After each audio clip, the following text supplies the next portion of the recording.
The very first Trench Crusade faction I started was the Trench Pilgrims, and you may have seen back when I first started that, I thought some of the figures were the wrong scale. They were too small. They were not 32mm. I later on found out that no, they're just regular human size. This is what the humans are like, and most of the models that there are or that I had encountered were larger than human sized.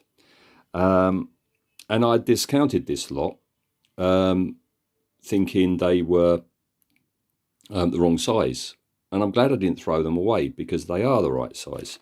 So what you've got in here is, and I think this was the eBay seller who said, because I'm sending everything out, still on support rods, I'll include some extra figures thrown in. That's where that artillery witch, which wasn't a regular artillery witch, came from, right? And so yeah, I just put these to one side, and I'm glad I didn't throw them away. So what you've got in here is a number of Trench Pilgrims, and these are like multi-pose figures, as you see. No arms, no head. All right, there's lots of them in here, like so. Detail is a bit soft, but it's all right, it's doable. Okay, so they're in there, and there's also this chap who's the Castigator, and he looks like that. The problem is some of the bits are missing from him. I don't know if they were never in there to begin with, or they pinged off while I was removing, bits off of other models. So I've got the Trench Pilgrims, but I haven't got all of him. So what I've done is I got off of Etsy a proxy Castigator, and that's this fella. Again, he's slightly soft, but he's got a really nifty pose. He's like so. He's got a flowing cape that has skulls on the back. All right, a bit of cleanup to do here with these little things. He's got an incredibly delicate right hand and weapon, and I know I've got to be very careful with how warm the cleaning water is going to be for this to not have that all come apart. He's got a base which is going into the bin because it's not thick enough, and he's got a shield with a number of hands nailed to it, severed hands nailed to it, and again I've got to clean that up. All right, so I'm going to snip everything off, tidy everything up, and give everything a good wash, and I'll come back with everything assembled. Okay, for the bodysuit I'm using a colour that I first started using when I was building the X Plus mummy kit, which is Tomb King Tan from Army Painter, and it's this lovely buff tan colour which I use for everything. I use it for clothing, I use it for strappings, I use it for planking, bones. It's a really good colour.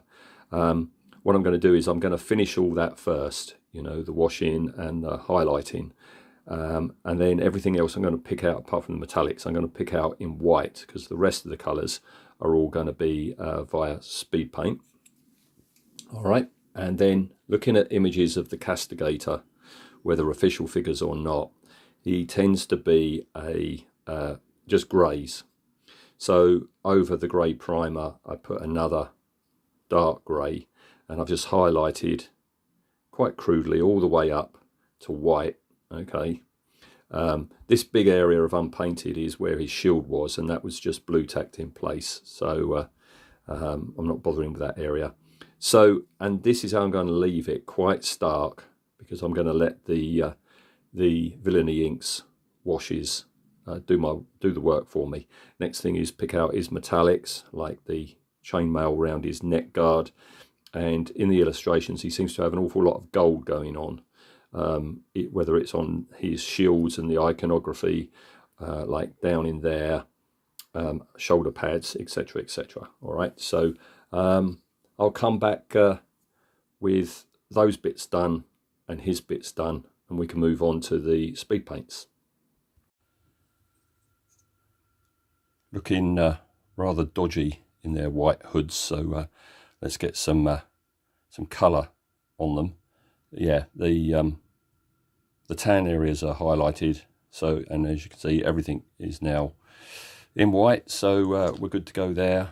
This fella just picked out his golds, completely forgotten to pick out all those skulls in white, so got to do that before I can paint them. All right, so I'm keeping these guys greeny brown, so and the mask I've deliberately kept quite light so we can see all that detail.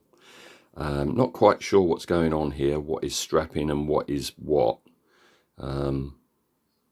They seem to have some sort of like metallic neck guard there, which comes around and down. I've got to check the reference photos to see if these are painted.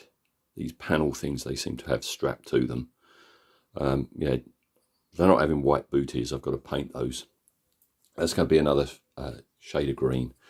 And this fella, I've done the golds. I've just got to highlight them. I've picked out the skulls now.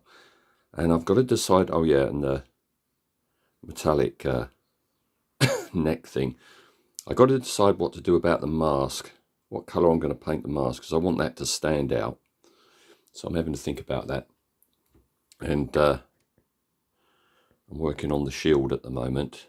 I've done the brown bits, picked out the flesh of the severed hands. So we're cracking on. I think I'll come back once they're all done. Well, with villainy ink applied and the blood added to the severed hands, that's these chaps done. It's quite weird doing a colour scheme like this, which is just like greens and tans. Not used to doing this in Trench Crusade, but you know, that's how they are, so that's how I've done them. The only real difference is this guy, as I say, with his cross in his hand, his severed hands on his shield, and the skulls on the back. See, that villainy ink really did the job of staining everything nicely. So yeah, that's them done. I must say, towards the end, I was finding it a bit of a slog to get these done. It's not an interesting paint job. Plus, also at the moment, I've got other projects on the go, which I'm finding far more engaging. But they're done now, so let's move on.